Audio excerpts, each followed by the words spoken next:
देखिए Moscow Saint Petersburg में drone उड़ाने पर पाबंदी भी है। ये एक बड़ी जानकारी है क्योंकि ड्रोन को लेकर कई शंकाएं पहले से ही है। मॉस्को के पास ड्रोन क्रैश होने के बाद से अब पाबंदी और बढ़ा दी गई है। यानी कि इस घटना ने कहीं ना कहीं इस सवाल को फिर से पैदा किया है कि बार बार ये सारे निर्देश क्या काम नहीं कर पा रहे हैं। AK श्रीवास सर हमारे साथ जुड़े हैं। श्रीवास सर, इस दूसरी घटना को मैं कहूंगा कि कुछ दिनों के अंतराल पर इस दूसरी ड्रोन की घटना को, जिसमें एक्सप्लोसिव भी था, जिसमें विस्फोटक भी था पहले के मुकाबले बात करें तो, इसे आप कैसे देखते हैं? ये ब्रीच ऑफ सिक्योरिटी है या फिर इनएबिलिटी है रशियन जो सिक्योरिटी सिस्टम है उसका? हाँ बिल्कुल रवि, दोनों बातें हैं। ब्रीच ऑफ सिक्योरिटी भी है और कहीं ना कहीं खामियां हैं जो कि एयर डिफेंस सिस्टम है रूस के। यूं तो रूस का एयर डिफेंस सिस्टम वर्ल्ड का सबसे अच्छा एयर डिफेंस सिस्टम माना जाता है क्योंकि उसने S-400 है और S-400 जो सबसे आधुनिक एयर डिफेंस सिस्टम है जिसकी काबिलियत और क्षमता है कि 600 किलोमीटर के साथ ही आप मल्टीपल टारगेट्स को डिटेक्ट कर सकते हो और वो जब 400 किलोमीटर नजदीक आता है तो फिर आप उसको बर्बाद कर सकते हो और एक टारगेट नहीं, बहुत ज्यादा टारगेट। ऐसे में 2 बार ड्रोन का आना, पहले क्रेमलिन में आया था जो 3 मई को, अब ये दोबारा हादसा, और ये जो था अटैक ड्रोन था, इसके अंदर एक्सप्लोसिव था।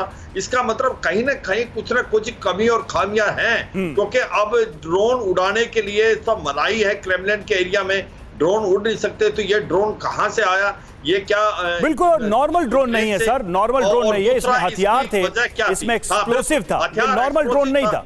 हाँ बिल्कुल, तो इसका मतलब ये था कि इस ड्रोन का एम ये था कि नुकसान पहुंचाना, और कहीं ना कहीं पिछली बार पुतिन की जान के ऊपर हमला होने की भी बातचीत हुई थी। इसके पीछे ऐसा लगता है कि कहीं ना कहीं यूक्रेन का ड्रोन पहले गिर गया, इसलिए ये नहीं पता चल पा रहा है कि एक्चुअली टारगेट क्या था इसका। लेकिन हम लौटेंगे आपके पास और देखिए 3 मई को क्रेमलिन पर बड़ा हमला हुआ था। रात में क्रेमलिन पर ड्रोन से अटैक हुआ था और रूस ने यूक्रेन पर लगाया था क्रेमलिन पर हमले का आरोप। क्रेमलिन अटैक के बाद यूक्रेन पर हमले तेज हुए और लगातार वो हमले जारी हैं। राजधानी कीव तक पुतिन का गुस्सा नजर आया था। चलिए एक बार फिर से आपको बताते हैं कि क्रेमलिन में क्या हुआ था। 2 मई की बात कर रहे हैं हम। 2 मई को क्रेमलिन पर 2 ड्रोन अटैक हुए थे। ये दोनों ड्रोन वहां पर नजर आए थे क्रेमलिन के ऊपर, बहुत ही क्लोज।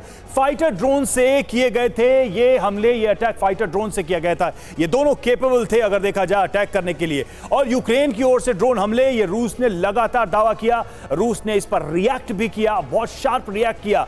लगातार हमले यूक्रेन में जारी रहे।